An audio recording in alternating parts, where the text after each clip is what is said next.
Honourable member for Sturgeon River Parkland. Well, Madam Speaker, let's test that hypothesis and call an election right now.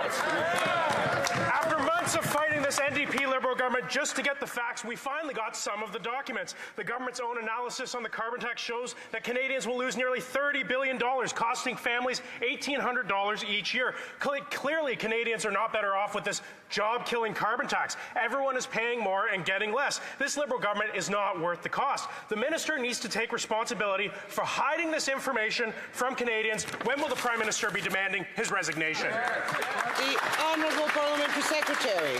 Madam Speaker, if the member opposite actually cares about the next generation, as we're looking into Father's Day, let's think about that. We're talking about taking responsibility today for our actions to make sure that we're passing over a healthy planet to our next generations.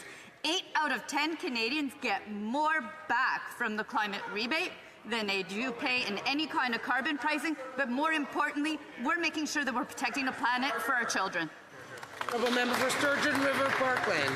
Well, Madam Speaker, if that was true, why is this NDP Liberal government working so hard to cover up the documents that prove them wrong? It was only common-sense Conservatives who forced this NDP Liberal government to reveal the truth, and the Liberals tried to discredit our own budget watchdog. But it was revealed that they were hiding the true cost of their carbon tax with secret documents and gag orders. These Liberals can run, but they can't hide from the true cost of their inflationary carbon tax. Canadians will lose nearly $30 billion a year. That's $1,800 for each Canadian family. The minister needs to face the consequences for this cover-up. When will the Prime Minister demand his resignation? The Honourable Leader of the Government in the House. Madam Speaker, this Environment Minister is the first Environment Minister in history to put forward a credible plan to meet our 2050 net zero objectives and our Paris commitments.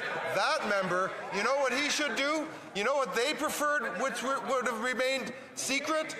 His premier, who scoured the universe, looked on the internet, got out his calculator, did all of that analysis that Scott Moe does, and said, you know what? The price on pollution is the cheapest way to go about fighting climate change and putting money in people's... The Honourable member for